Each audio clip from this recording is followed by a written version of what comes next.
Welcome back to Krown's Crypto Cave. Wishing you a happy and healthy start to this lovely little Thursday morning over here. It's nice and bright and sunny, a little bit too hot for myself, so I got the front door open. No, not the front door, but the back door. And there's plenty to talk about today in the short and medium term time frames for Bitcoin. A little bit of concern or cause for concern, and perhaps even a resolution on that concern. And then more importantly, a big focus on Mr. Ethereum today, Mr. Beaterall once again. Anyways, with that said, let's get in the Krown Chain application, which can be found at app.krownchain.net. The link's in the description below. It is 100% free, just like the Discord as well, if you can figure out how to get in there. More importantly, as I do see like all of the list of people who join the Discord server and then they don't realize that they need to respond to the alt identifier bot within 10 minutes and they get kicked out and they come back in. It's actually pretty funny, but hey, there is a video on that. It's a channel video for this channel, which means that if you just go to the channel homepage, it's one that automatically plays. And with that said, let's get into the Krown Chain application now. And what do we see? We do see Bitcoin dominance taking another leg down below about 49%. So we are getting really close to that area that we spoke about yesterday on the Bitcoin dominance chart. I'm going to guess, but perhaps just an ever so slight amount more needed in order to fill that region, as I forget exactly where it was. I'm inclined to say it's about 48.5. Anyways, fear and greed index also coming down 5 points from yesterday to today, from a 57 to a 52. So you know that we're dumping hard. No, it's more or less neutral right now, which is more or less good for the long term on Bitcoin, as we have seen more or less a complete catapult of this from the last few days. More importantly, from about 27 to 52 right now, and just more or less holding the median of the range so far. So market is neither greedy nor fearful. It is about where it should be, especially in a sideways consolidation. And what do we see as far as the open interest goes? Did come down a little bit from yesterday to today as well, about 100 million it looks like, but still not really breaking the range either which way. I'm still looking for something really simple right here. And in fact, if you just want like a general easy rule on this next sort of move on the greater range for Bitcoin specifically, what I want to see is I want to see a break of the high term time frame range. That's going to be either 6,000 to the upside versus $48,000 to the downside, plus open interest shooting up. That would be very indicative that Bitcoin is going to enter into the next sort of trending move, so to speak, of which I still do have a bit more. We'll get into it once we get into the price action charts. Top 10 best coins, top 10 worst coins. We got Phantom, Dogecoin, Pancake Swap, Icon, Uniswap, Polygon, Theta Field, Decentraland, Engine Coin, and Sushi Swap. All the swaps, all the food coins, and Dogecoin as well, going to the moon right there. Actually, not anything too crazy, to be fair. Really only 3 of them in double-digit gainers, which is actually a really funny thing to say, that it's like, this is not very impressive. They're not double digits, so there's only 3 that are double digits. Yeah, this market's crazy. Yeah, this market is crypto, and that's why we love it. Anyways, on the top 10 worst coins, what do we see? We do see Thorchain, Cosmos, Siocoin's been getting beat up like for a week straight now. DigiFi on the losers list. Waves, Harmony, The Graph, IOST, Verge, and Nano. Nano, not my fucking nanos. God damn it. Down another 6%. Those bastards are manipulating my nanos for their greedy pleasures. Anyways, over here on the market data tab, what else can we see, or what else can we suss out right now? We do see that the funny rate again has gone for a full-on reset. We can track this going back the last 3-4 months here, and it has been on a nice downtrend, now really finding its way around what is pretty much inconsequential, and I refer to as parity at about 0.01%. That is pretty much the going rate. That is what you can expect when very little is going on. So we don't really get a major bias from this, except we do see OKX with a slight negative rate. I'd say this would put a little bit of, the odds in the Bulaw's court here, just because you're not really paying any exorbitant fees in order to hold these long positions. Or at the very least, I would be looking at this as a neutral thing, because Bitcoin, when we do see the funny rates get up, especially when it is kind of more or less ranging, that would be more indicative that we are going to come back down and retest the bottom side of the range more immediately. But for right now, we still don't even have that. So I'm not really seeing anything too obvious from these metrics. They are just going down and continuing with the trend that we have been seeing for the last few months here. Anyways, what else can we see as far as open interest goes? Okay, yep, just kind of flattening out right there. But as you can see on the line chart, we do have our first sort of etchings of weakness on Bitcoin. So we'll get into that once we get to Bitcoin. But I think we'll start it off today with Ethereum. But we certainly will come back here. I think it's just easier to see on a line chart when you're talking about highs and lows in this case. So with that in mind, is there anything else that I want to talk about? Oh yeah, Liquidity Zone got a new issue coming to their market outlook for traditional markets. Of course, if you are interested in that, check out their channel, as they do have free live streams every day, and then they also have their newsletter.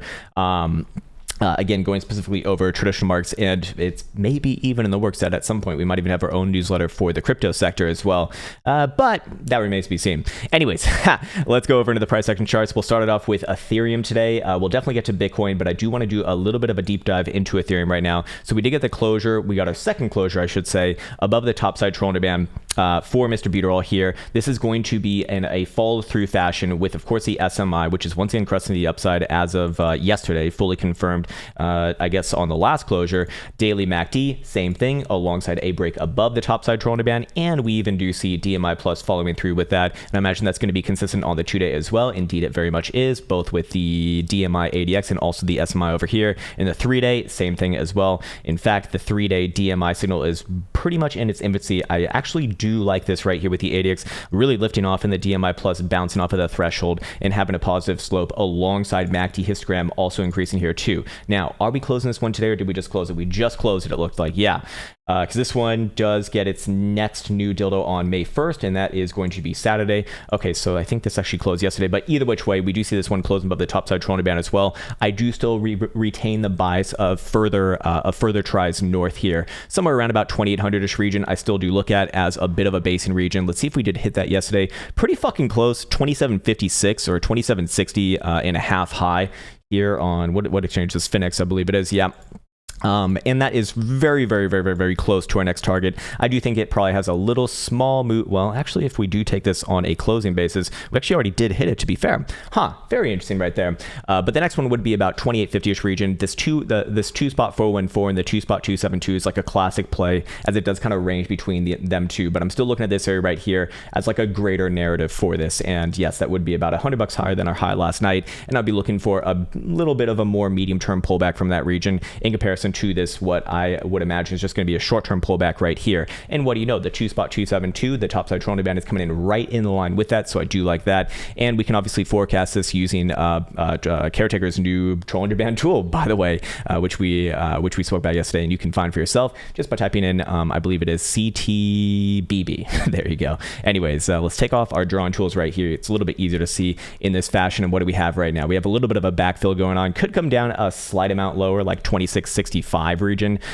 We got pretty damn close there, 2679 region. Overall, though, I retain the bullish bias on this one. Technically speaking, if we do come below yesterday's low, that would be very concerning and imply a move back down to the 20 simple in this case, which would be about another $200 lower.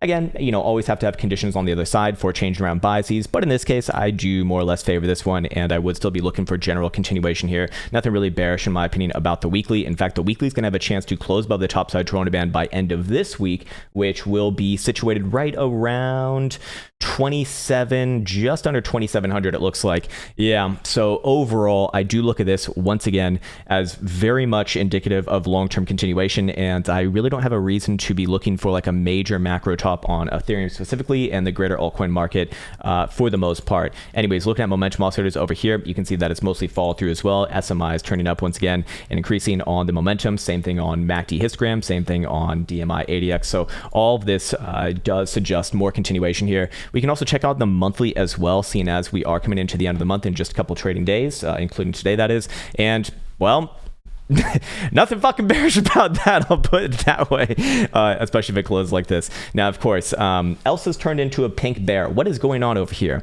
Anyways, looking at this right here, I do look for, assuming that it closes anything like this, anywhere above 2600-ish region, I'm going to look for May to print new all-time highs once again, and I'd still be keeping the long-term targets of about 3400-ish region in mind, and move from there. Now, I do like to take these one thing at a time, but we can kind of, we can kind of look at areas of interest to the upside. It's going to be a lot of the obvious ones, to be fair. But, well, should I get in that? No, fuck that. We're not going to do that. And let's go check out Ethereum on the low-term timeframes over here to see how it's shaping up right here, right now. Again, with the overall understanding of the higher term timeframes. Anyways, looking at the 4-hour right here, I still like 4-hour RSI. This might be a little bit confusing in this current stair-stepping fashion right here, but I look at this as strong. 4-hour RSI does kind of tell the story on this one, as it does consolidate right at the edge of the bullish control zone, and we don't see any sort of divergences, nothing like that. I look at this as more or less good, and we do see that 4-hour TSI is following through as well. 4-hour Joule is not people will look at this as like a sell signal. No, it's not. It's a warning signal, but that is in no way, shape, or form a sell signal as it is right now. In fact, that is still in a more bullish posturing than anything. But let's check out how the other lower term timeframes are doing here. Let's see if the 3-hour has any sort of potential divergences to be aware of. No, it does not, in fact. So looking good on that metric as well. Bi-hourly is doing about the same thing, and hourly is, do we see anything on the other side? We do not see anything on the other side, but it does look like we do have a little bit of extremely short-term downside. I mean, like I said, it could very easily come back down to about 2650-ish region, but ultimately I am still looking for continuation on this drive. 12-hour and daily are a backfill, as we already identified on the daily. 12-hour, same thing. 12-hour momentum oscillators also pointed northwards as well. I'm curious if we have any sort of divergences to be aware of on the daily. Obviously, this one's still playing out. The hidden bullish divergence that we saw on that last low at about 2250. Still somewhat active, I suppose. And 2-day continuation, 3-day continuation. In fact, the 3-day actually did confirm hidden bullish divergence on the last closure. Did miss this one coming in from yesterday. But ultimately, you know, it's all the same thing anyway. So it's good to kind of check around all the different time frames. But in this case right here, yeah, I'm looking for new all-time highs. Still, once again, probably over the next few days.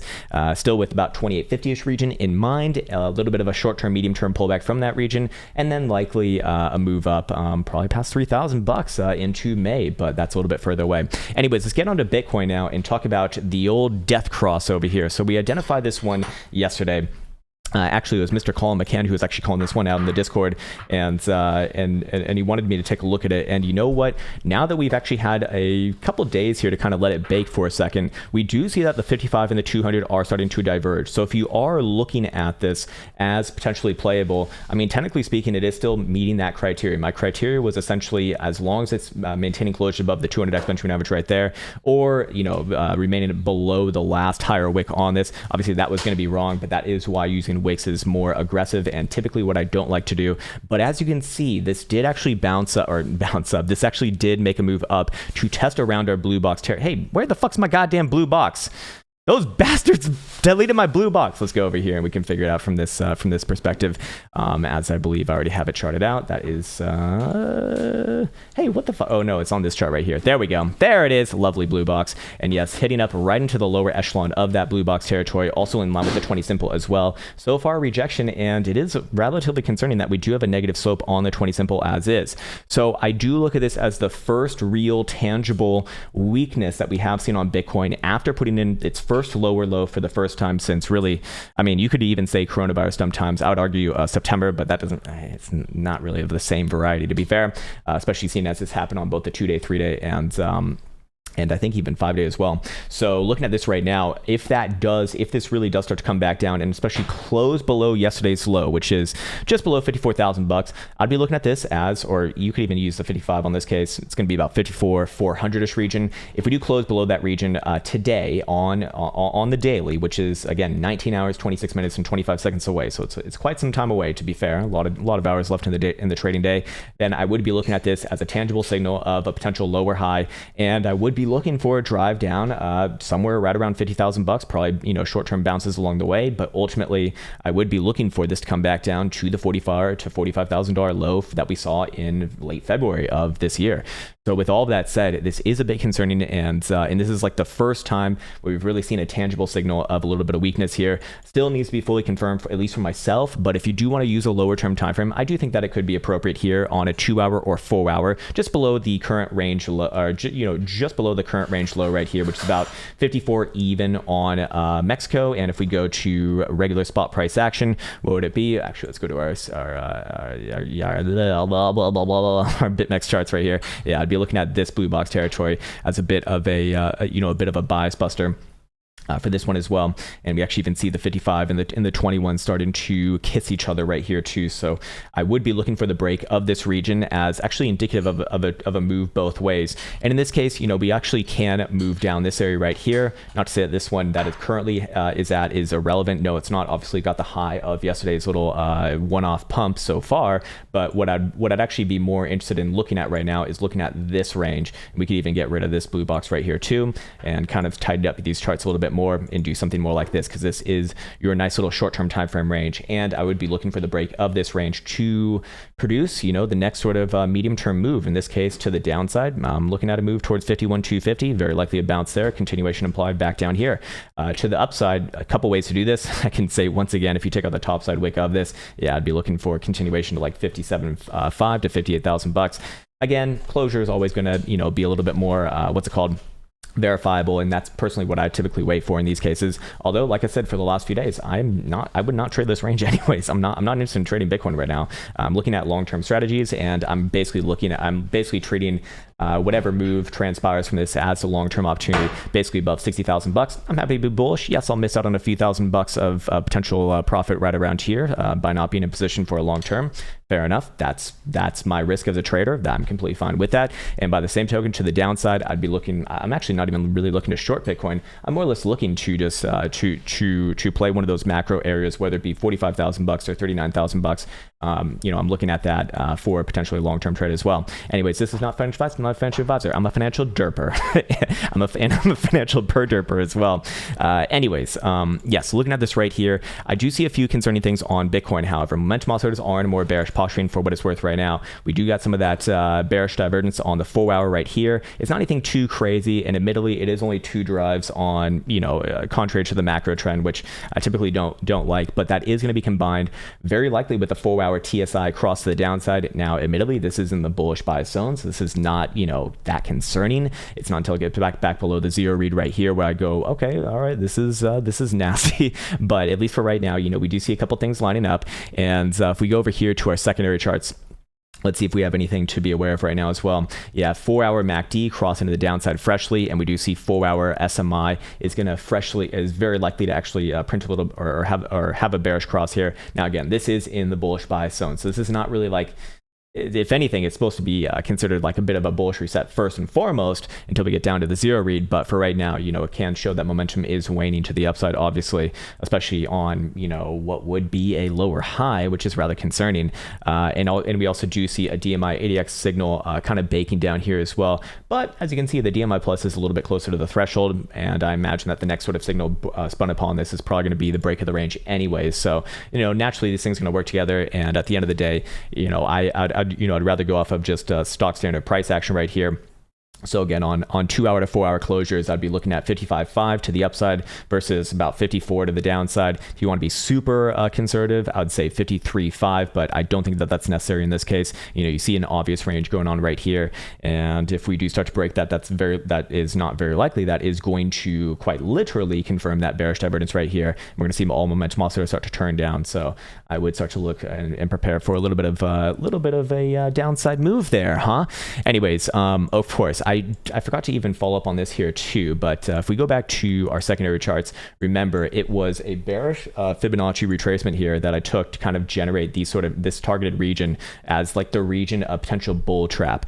And we actually did get in there yesterday. And again, that is pretty much right in line with the 20 simple. So I do look at this as essentially met for now. And what we can now do, or what I can now say, is that above 58,000 bucks, I would actually become bullish once again. I no longer really need to wait for 60,000 bucks over here if I'm looking for the next trending trade to the upside. I do believe that if Bitcoin is going to turn down, it comes from this area right here. This is your classic area anyways, from about just under 56,000 bucks to about 58,000 bucks between the 0.5 and the 618.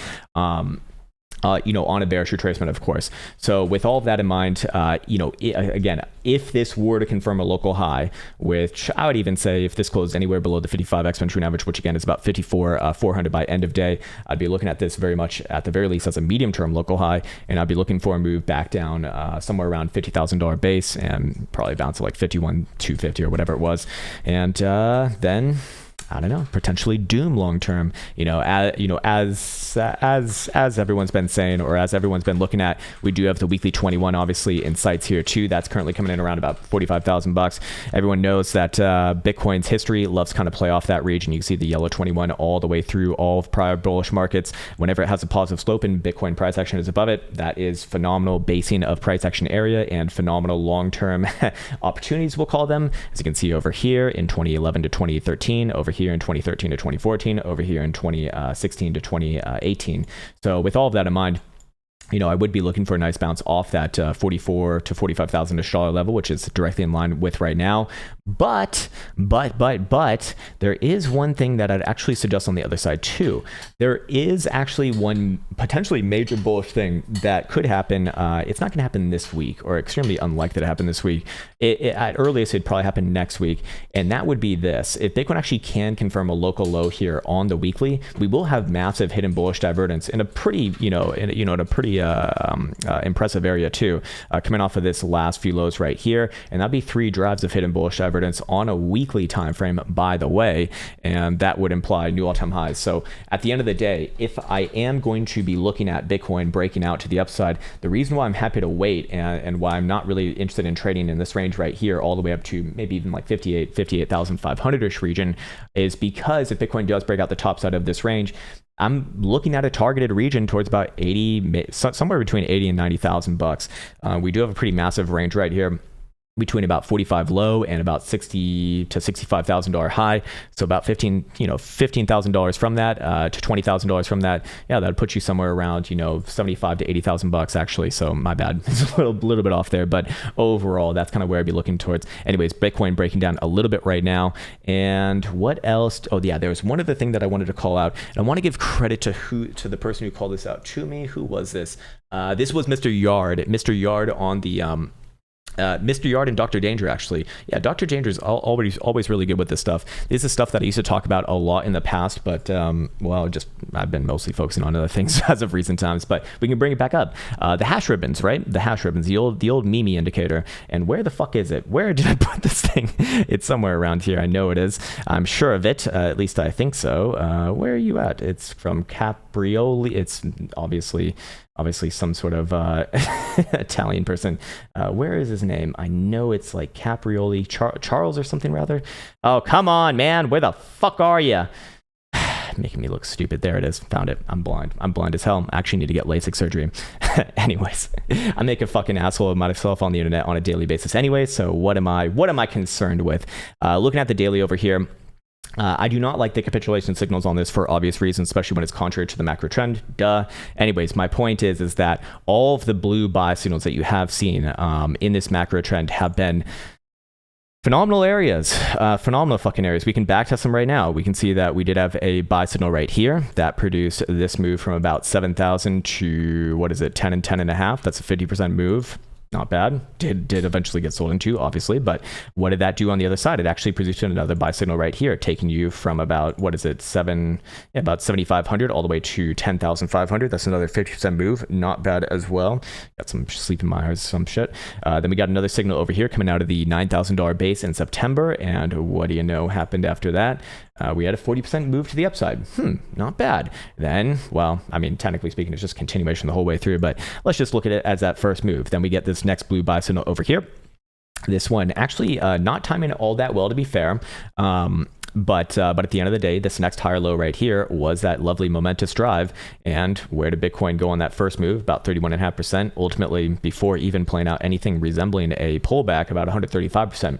Not bad. Anyways, as you can see, we are getting the setup once again. Obviously, it has to start with green, and then it moves its way over, and then I wouldn't say soon enough, but probably within the next week or maximum 2 weeks, very likely we do print another buy signal, and I would be looking at that as a very likely higher low within the macro scale, looking at the weekly and higher, and probably, potentially base a long-term position off that. We can test this a few more times in case you happen to give a fuck back on over here from about January 2019. Not getting the ultimate low, of course, but it is giving the buys for the upside from about 4,000 to 14,000 bucks. And can we go back further than that? Yep, you can see over here, very, very nice. Over here, very nice as well. So, of course, you can find this indicator for yourself. It is freely available on TradingView. Just type in Bitcoin hash ribbons, actually. Anyways, whoa, hey, who the fuck was that? Welcome, sir. Good to meet you. I can't see your name, but I can feel you right now in my plums. Anyways, let's see. We're 23 minutes into this bitch. Let's go over traditional marks really, really quickly. Oh, there will very unlikely be a live stream today. I'm actually going to build Elsa a table, which is my other hobby. I actually do really enjoy building shit. It's there's something like really, well, one, calming, and then two, just satisfying about making something that you can then use. So we're going to make her a standing desk, and that is going to be the main thing of the day. Anyways, so very unlikely a live stream later. Let's go check out NASDAQ futures. Oh, what do you fucking know? Did we bounce off the 55 as we spoke about yesterday? Yes, we did. Hey, not bad. I'm still looking at new all-time highs on this one this week, very likely, and I'm still sticking with my $14,250 target as the next sort of short term, or I'd say more like medium term, because it is a little bit above there, and then long term still looking at $15,000. I'm still bullish on this. I'm not bearish in any way, shape, or form on traditional markets as they are. This is well, for all I care about, strength. Daily RSI, again, you're getting that same signature where you are consolidating right around the bullish control zone. I like that, sir. I like that a lot. Let's see what SPY futures are doing. They're a little bit stronger, or at least they have been a little bit stronger. And what do you fucking know? Already in there, baby. Already in there. And daily TSI crossing up, crossing up again. I still stick with my, I think it was 42. What was it? 42 and some odd change. Where are you? 42. No, we've already hit this one, and we did sell off a little bit from it. Okay, so I think the pullback is complete. Yep, we did see a pullback right there. Boom. Next sort of targeted region that I'll be looking towards about 40, almost 4,300. Jesus Christ, man. Powerful SPY. Anyways, I think I'm going to stop the video right there. I do want to make a concerted effort to make these a little bit shorter, especially today when I got actually a lot of things to do. So with that in mind, I'd keep a keen eye on this price action right here. Looks like Bitcoin might even break it down relatively soon. We got another 3 hours, 13 minutes on this closure. For the 4 hour, buy hourly is going to be significantly faster with another hour and 15 minutes or 13 minutes left to go. Now, technically speaking, because it is a lower term time frame, I do like to err on the side of caution, and technically speaking, the low side of your range would be this area right here, lining up with the lows of your middle of April range before that breakdown. But ultimately, I mean, this is not looking too hot right there in its current posturing. Let's just quickly go over this. Yeah, 12 hour doesn't looks pretty fucking dastardly there too. So you know what? I think that we are starting to see the first etchings of this, and this is actually starting to shape up to be somewhat concerning, in fact, especially if you take out last 2-day low, which is not so far away now, about 53,290 and a half. Yeah, this is starting to look a little bit more nasty here. Very close right now. Let's see what the hourly looks like as well. Yeah, hourly is kind of curling down and not looking too hot. But again, I would like to see confirmations. Like I said, I don't really have any vested interest in this right now because I'm not trading this range anyways. But hey, for those of you who are out there trading this, well, time to pay attention, I suppose, as the short and medium term timeframes are looking for resolution probably today. Probably today, at the very least tomorrow, I'd imagine. And by the way, we should do just a quick perusal of the monthly and see how it's shaping up right now. And whoopsies, don't need that. Let's go right on over here.